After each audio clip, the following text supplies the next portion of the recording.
ಈ ಸೋಷಿಯಲ್ ಮೀಡಿಯಾದಲ್ಲಿ ನೀವೆಲ್ಲರೂ ಒಂದು ಸೆಲ್ಫ್ ಡಿಸಿಪ್ಲಿನ್ ಚಾಲೆಂಜಸ್ ನ ನೋಡಿರ್ತೀರಾ. 75 days hard challenge, 100 days of hard challenge, ಈ ರೀತಿಯಾಗಿರುವಂತದ್ದನ್ನ. ಸೊ ಇದರಲ್ಲಿ ಬೇಸಿಕಲಿ ಈ ಡಯಟ್ ಅಲ್ದೇನೆ ರೀಡಿಂಗ್ 20 ಪೇಜಸ್ ಎವ್ರಿ ಡೇ ಅಥವಾ ರೀಡಿಂಗ್ 1 hour ಎವ್ರಿ ಡೇ ಅನ್ನುವಂತಹ ಗೋಲ್ ಕೂಡ ಸೆಟ್ ಮಾಡ್ತಾರೆ. ನಿಮ್ಗೆಲ್ಲ ಗೊತ್ತಾ ಯಾಕೆ ಇದನ್ನ ಮಾಡ್ತಾರೆ ಅಂತ? ಗೊತ್ತಿಲ್ಲ ಅಂದ್ರೆ ನಾನು ಹೇಳ್ತೀನಿ, ಕೇಳಿಸ್ಕೊಳ್ಳಿ.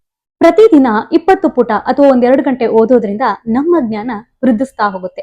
ಯಾವ ರೀತಿ ವೃದ್ಧಿಸುತ್ತೆ ಅಂದ್ರೆ ನಮ್ಮ ಯೋಚನೆಗಳು ಕೂಡ ಆ ಜ್ಞಾನಕ್ಕೆ ತಕ್ಕಂತೆ ಆಗ್ತಾ ಹೋಗುತ್ತೆ. ನಾವ್ ಹೇಳ್ತೀವಲ್ವಾ ಮೆಚುರಿಟಿ ಥಿಂಕಿಂಗ್ ಅಂತ.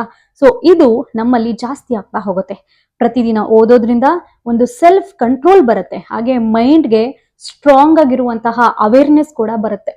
ಇದಲ್ದೇನೆ ಸೋಷಿಯಲ್ ಮೀಡಿಯಾನ ಸುಮ್ಮನೆ ಸ್ಕ್ರೋಲ್ ಮಾಡೋದನ್ನ ಬಿಟ್ಟು ಒಂದು ಡಿಸಿಪ್ಲಿನ್ ಲೈಫ್ ನತ್ತ ನಾವು ಸಾಕ್ತಾ ಹೋಗ್ತೇವೆ. ಹೀಗಾಗಿ ಪ್ರತಿದಿನ 20 ಪುಟ ಅಥವಾ 1-2 ಗಂಟೆ ಓದೋದು ಸಿಕ್ಕಾಬಟ್ಟೆ ಒಳ್ಳೇದು. ದೇಹಕ್ಕೆ ಮಾತ್ರ ಅಲ್ಲ, ತಲೆಗೆ ಮಾತ್ರ ಅಲ್ಲ, ಮನಃಶಾಂತಿಗೂ ಕೂಡ.